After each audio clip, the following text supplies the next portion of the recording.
그 김여정 일행이 예. 이제 정치적인 걸 떠난다면은 평창 올림픽을 흥행몰이하는 데서 굉장히 도움을 많이 줬어요. 대성공했죠. 예, 예. 도움을 많이 줬어요. 이제 그런 면에서 고맙죠. 이제 정치적인 건 나중에 따로 얘기하더라고요. 예.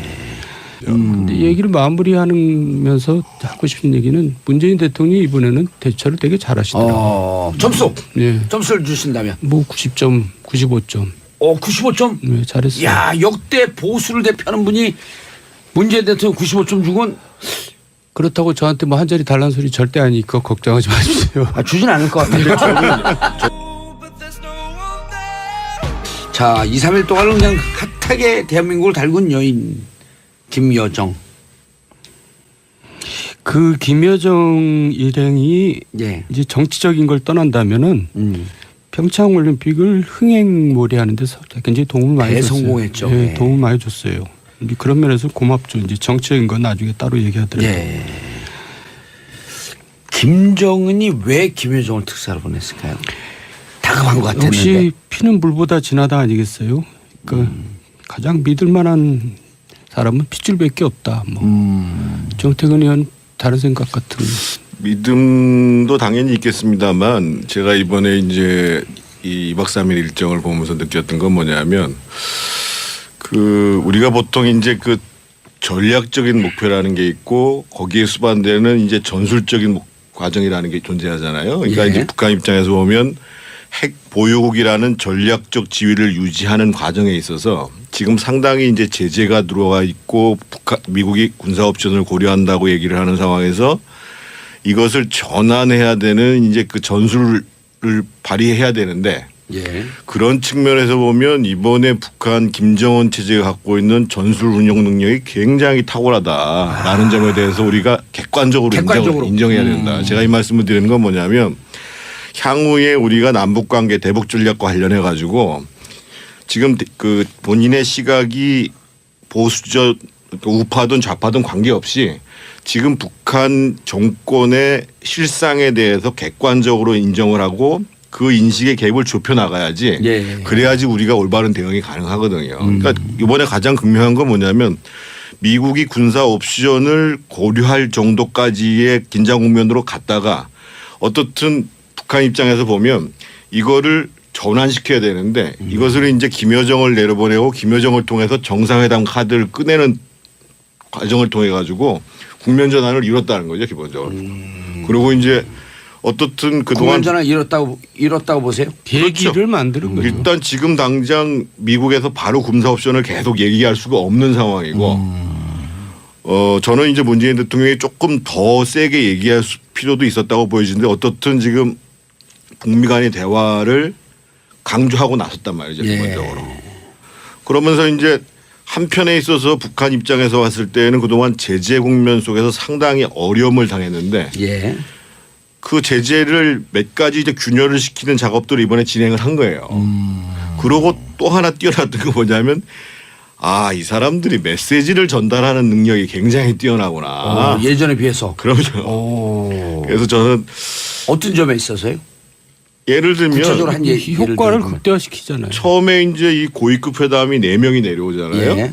그래서 이제 예상은 했죠. 그러니까 이제 김영남은 공식적으로 대외적으로 자신들을 대표하는 상임위원장이고, 그다음에 이제 최위 같은 경우에는 실제로 최후 업무를 총괄하는 사람이고, 이성권은 조평통 통해 가지고 이제 비공식적인 대화를 할 거라고 생각하고, 대남 사업에 또 1인자고. 그러면서 이제 김여정을 사실은 선택을 해서 결국은 처음부터 이건 특사적 성격이 있다라는 것을 알매도 불구하고 공개를 안 하고 있다가 샥 청와대에 가가지고 친서 비슷한 거를 쓱 들고 가가지고 특사다.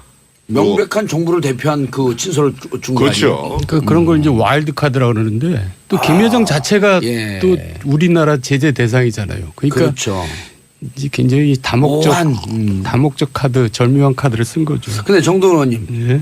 이게 이제 그 두 분이 이렇게 객관적으로 평가를 해 주셨는데 또 일각에서는 어느 이제 가치 판단 이런 걸 뛰어넘어서 북한이 미국이 군사적 옵션을 쓰려고 하는 부분에 대해서 대단히 긴장하고 긴박한 상황이었다. 왜냐하면 김용석 실장이 비공개 만찬에서 김여정 그런 얘기를 하거든요. 이렇게 급히 내려올 줄 뭐 벼랑간 내려오게 될 줄 몰랐다. 그렇죠. 예. 그러니까 그게 이제 전제죠. 지금 몰려 있고 급하죠. 다급하죠. 그런 건 인정을 하시는 거예요? 예, 대북 제재 효과가 이제 실질적으로 지금 위협이 되고 있고 또 미국이 정말 초강경으로 나오니까 아무래도 겁이 나죠.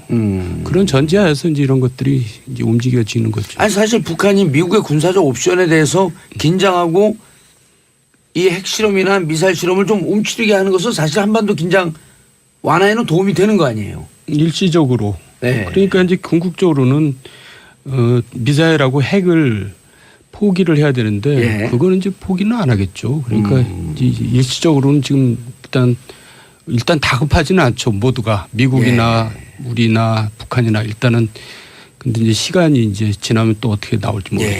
근데 다급하지 않아요. 왜 아니 그러냐면 일단 상황을 이렇게 만들었다 이거죠. 지금 이제 그 한미 군사훈련을 잠정 연기한 시기가 3월 25일이거든요. 예. 패럴림픽이 다 끝난 상황에서 그러면 현실적으로 평창이 끝난 다음에 바로 북미 간의 대화가 뭔가 진전이 있느냐 없느냐가 사실은 다시 군사훈련으로 지금 북한이 이미 공언을 한 게 하나 있어요. 그러니까 지난 2월 7일 날 발표한 내용이 뭐냐면 군사훈련을 재개하면 그러면 다시 우리는 원상태로 돌아갈 수밖에 없다라는 얘기를 했죠. 북한에서 이미 얘기를 했어요. 전날 이미 얘기했죠. 예. 했고 미국에서는 그 김여정이 들어오는 날 2월 9일 날 그 당시에 이제 그 미국의 NSC 국가안보회의죠. 안보회의 대변인이 했던 얘기가 뭐였냐면 남북 관계가 핵 문제의 진전과 따로 놀 수가 없다. 맞아요. 이렇게 네. 얘기를 했어요. 그러니까 제 기본적으로. 얘기는 다급한 상황에서 이제 일단 숨고르기에 들어가는 이제 국면으로 만들어냈다. 일단은 그 예. 다급한 상황에서 예. 조금 여유롭게 예. 되는 상황으로 갔다. 삼자가 다 지금 숨고르게 하고 있는 거죠. 그래서 앞서서 제가 장윤정 기자가 아주 잘 말씀해 주셨는데요. 예. 지금 이제 사실은 4차례의 만남을 하고 고위급 회담 자체도 지금 거의 2시간 40분을 했다는 거 아니에요? 예.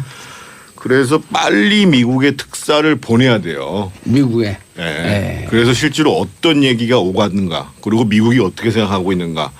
그래서 지금 대북 특사가 문제가 아니라 제가 보기에는 어떤 인사를 미국 특사로 보내서 실제로 미국이 지금 어떤 눈초리로 쳐다보고 있는가에 대해서 그리고 우리가 기본적으로 여전히 우리는 한미 공조를 공고히 할 것이다라는 믿음을 줘야 되거든요. 그리고 야, 탁월한 지적을 하고 있어요. 그래서 저는 미국 특사뿐만 아니라 사실은 기분이 나쁘지만 아베한테도 특사를 보내고 특사를 보내고 중국에도 특사를 보낼 필요가 있다는 거죠. 기본적으로. 6개국 정상들에게는 다 특사를 보낼 필요가 있겠다. 뭐 최소 일단 급한 대로 미국은 최대한 빨리 가야 예. 되고요. 또 한 가지 말씀드리고 싶은 게 뭐냐면 이럴 때 실제로 지금 대한민국 내부에 있어서의 견해차를 좁혀가는 게 중요하거든요. 남남 갈등을 조정하자. 특히 이제 벌써 이제 그 각 당에서 예. 예를 들면 자유한국당에서는 핵무기를 포기하는 것을 전제로 하지 않은 정상회담은 핵 개발을 찬양하러 가는 거하고 똑같다 이런 식으로 얘기를 했단 말이에요.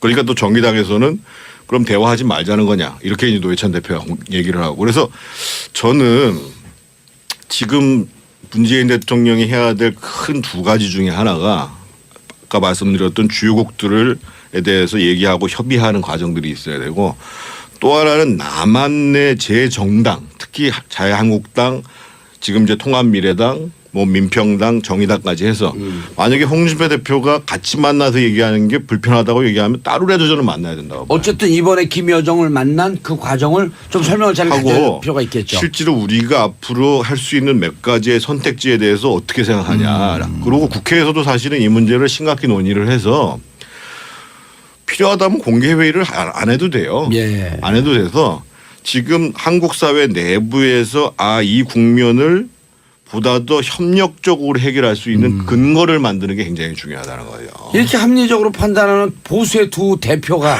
여기 있으면 어떻게 국회를 들어가 계시죠? 아니 국회 아니라 청와대 외교안보 수석으로 가셔야겠어요. 지금 얘기 들어보니까 예. 너무나 정리를 잘해줬는데. 왜 그러세요? 외교안보 갑자기. 수석은 그 사람 자리를 안 내는 것 같아요. 근데 이제 특사라기보다도 예. 이럴 때는 정식 외교 라인을 활용해야죠. 근데 그 취임하자마자 바로 그 6개국인가 그 5개국에 특사 보냈잖아요. 그럴 정도로 긴박한 상황으로 보고 또 이번에 성과가 있었잖아요. 특사 보내는 것도. 자, 그런데 정도 의원님 네. 초청을 했어요. 근데 초청을 하는데도 보니까 저희 어머니께서 이제 저희 사촌 형 지금 북에 계시잖아요. 저희 그 나이 드신 그 어르신이 야 저렇게 절실하게 초청하는 거 보니까 한편은 좀 안 됐다 그런 생각이 드는 거예요. 너무 급한 마음이 느껴지는 거야. 여태까지는 우리가 정상회담 하자고 늘 그랬는데 예. 이제 처음으로 북쪽에서 먼저 초청에 응할까요? 초청에는 응하죠. 미국과 협의를 그러니까 해야 되잖아요. 대통령 정상회담은 몰라도 네. 특사는 일단 정상회담. 정상회담 초청한 거. 정상회담은 굉장히 복잡한 과정을 거쳐야 되겠죠. 일단 의제 설정이나 이런 거에 있어서 우리가 독자적으로 결정할 수 있는 한계가 있고 미국과의 관계가 있는 거니까. 근데 일단 특사를 보내는 거는 이제 일단 가능하겠죠. 북한에 먼저 특사를 보내자. 그러니까 아하. 지금 그 대통령이 이제 앞으로 여건을 만들어서 성사시키자라고 했던 거는 나는 그걸 할 의지가 있는데 문제는 여건이 안 되면 못 한다라는 얘기도 포함되어 있는 거거든요. 그렇죠. 그 여건의 핵심적인 내용은 결국은 당신들하고 미국하고 해서 간격을 좁힐 수 있는 과정들이 지금 존재해야 된다라는 것도 하나.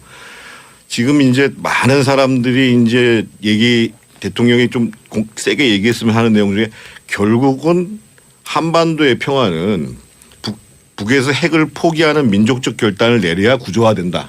라는 장기적으로는 그렇게 가야 된다.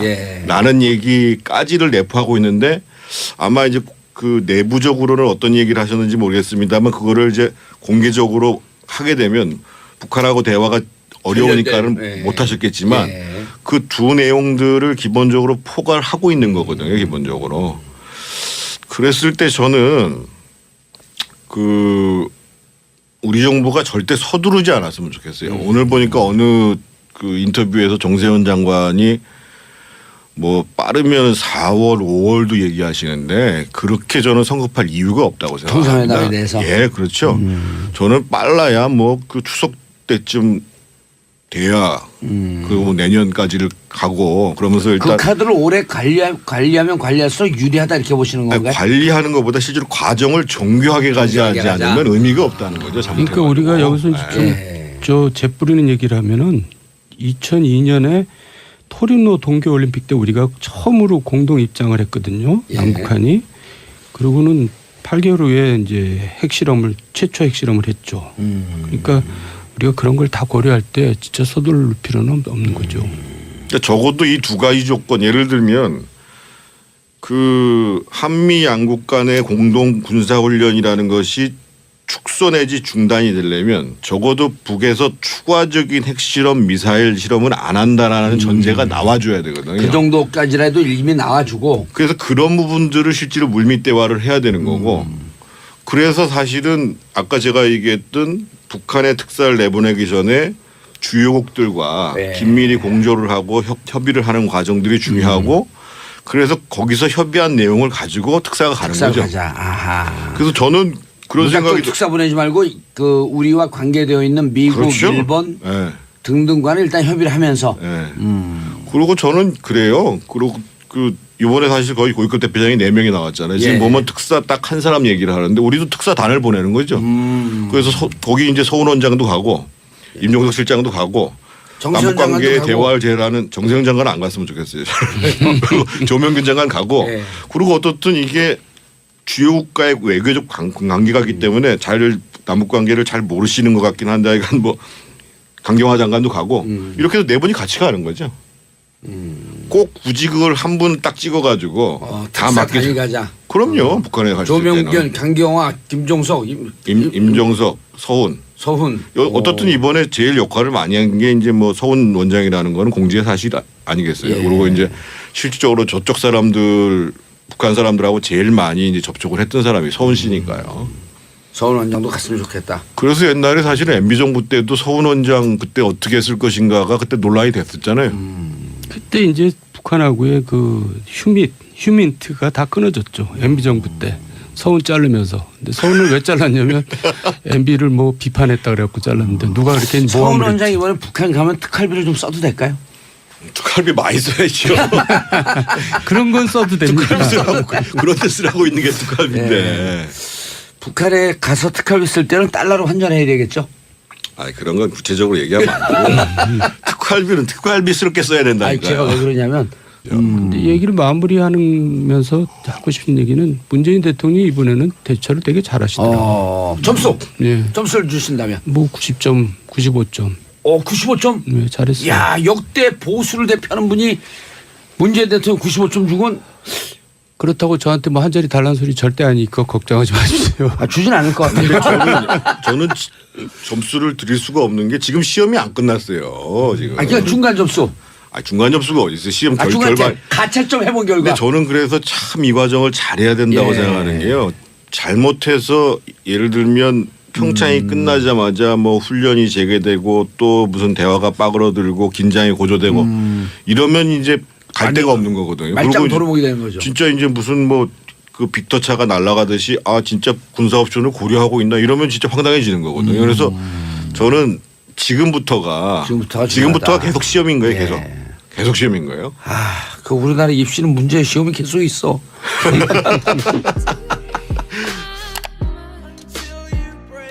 기술 운용 능력이 굉장히 탁월하다라는 점에 대해서 우리가 객관적으로 인정해야 된다. 제가 이 말씀을 드리는 건 뭐냐면 향후에 우리가 남북관계 대북 전략과 관련해 가지고 지금 그 본인의 시각이 보수적 우파든 좌파든 관계없이 지금 북한 정권의 실상에 대해서 객관적으로 인정을 하고 그 인식의 갭을 좁혀 나가야지. 예. 그래야지 우리가 올바른 대응이 가능하거든요. 그러니까 이번에 가장 극명한 건 뭐냐면 미국이 군사 옵션을 고려할 정도까지의 긴장 국면으로 갔다가 어떻든 북한 입장에서 보면 이거를 전환시켜야 되는데 이것을 이제 김여정을 내려보내고 김여정을 통해서 정상회담 카드를 꺼내는 과정을 통해 가지고 국면 전환을 이뤘다는 거죠 기본적으로. 그리고 이제 어떻든 그동안 국면전환 이뤘다고 보세요? 계기를 그렇죠. 만드는 거죠. 일단 지금 당장 미국에서 바로 군사 옵션을 계속 얘기할 수가 없는 평통 통해 가지고 이제 비공식적인 대화를 할 거라고 생각하고 대남 사업에 또 1인자고. 그러면서 이제 김여정을 사실은 선택을 해서 결국은 처음부터 이건 특사적 성격이 있다라는 것을 알매도 불구하고 공개를 안 하고 있다가 샥 청와대에 가가지고 친서 비슷한 거를 쓱 들고 가가지고 특사다. 명백한 정부를 대표한 그 친서를 준 거예요. 그렇죠. 그러니까 그런 걸 이제 와일드 카드라고 그러는데 또 김여정 자체가 예. 또 우리나라 제재 대상이잖아요. 그러니까 그렇죠. 이제 굉장히 모호한, 다목적 카드, 절묘한 카드를 쓴 거죠. 근데 정동원 의원님 예. 이게 이제 그 두 분이 이렇게 객관적으로 평가를 해 주셨는데 또 일각에서는 어느 이제 가치 판단 이런 걸 뛰어넘어서 북한이 미국이 군사적 옵션을 쓰려고 하는 부분에 대해서 대단히 긴장하고 긴박한 상황이었다. 왜냐하면 김용석 실장이 비공개 상황이고 저는 이제 문재인 대통령이 조금 더 세게 얘기할 필요도 있었다고 보여지는데 어떻든 지금 북미 간의 대화를 강조하고 나섰단 말이죠. 기본적으로. 그러면서 이제 한편에 있어서 북한 입장에서 봤을 때는 그동안 제재 국면 속에서 상당히 어려움을 당했는데 예. 그 제재를 몇 가지 이제 균열을 시키는 작업들을 이번에 진행을 한 거예요. 그러고 또 하나 뛰어났던 건 뭐냐면 이 사람들이 메시지를 전달하는 능력이 굉장히 뛰어나구나. 예전에 비해서. 그럼요. 그래서 저는 어떤 점에 있어서요? 예를 들면 구체적으로 한 효과를 극대화시키잖아요. 처음에 이제 이 고위급 회담이 4명이 내려오잖아요. 예. 그래서 이제 예상은 했죠. 그러니까 이제 김영남은 공식적으로 대외적으로 자신들을 대표하는 상임위원장이고, 그다음에 이제 최위 같은 경우에는 실제로 최후 업무를 총괄하는 사람이고, 이성권은 그 김여정 일행이 예. 이제 정치적인 걸 떠난다면은 평창 올림픽을 흥행몰이 하는데 굉장히 도움을 많이 줬어요. 대성공했죠. 예, 네. 도움을 많이 줬어요. 이제 그런 면에서 고맙죠. 이제 정치적인 건 나중에 따로 얘기하더라고요. 예. 근데 얘기를 마무리하면서 하고 싶은 얘기는 문재인 대통령이 이번에는 대처를 되게 잘하시더라고요. 점수. 예. 점수를 주신다면. 뭐 90점, 95점. 95점. 네, 잘했어요. 야 역대 보수를 대표하는 분이 문재인 대통령 95점 주곤 그렇다고 저한테 뭐 한 자리 달라는 소리 절대 아니니까 걱정하지 마십시오. 주진 않을 것 같은데. 자, 2, 3일 동안 그냥 핫하게 대한민국을 달군 여인 김여정. 그 김여정 일행이 예. 이제 정치적인 걸 떠난다면은 평창 올림픽을 흥행몰이하는 데서 굉장히 도움을 많이 줬어요. 대성공했죠. 예, 예. 도움을 많이 줬어요. 우리 그런 면에서 고맙죠. 이제 정치적인 건 나중에 따로 얘기하더라고요. 예. 김정은이 왜 김여정을 특사로 보냈을까요? 다급한 것 같았는데. 역시 피는 물보다 진하다 아니겠어요? 그러니까 가장 믿을 만한 사람은 핏줄밖에 없다. 뭐 정태근 의원 다른 생각 같은.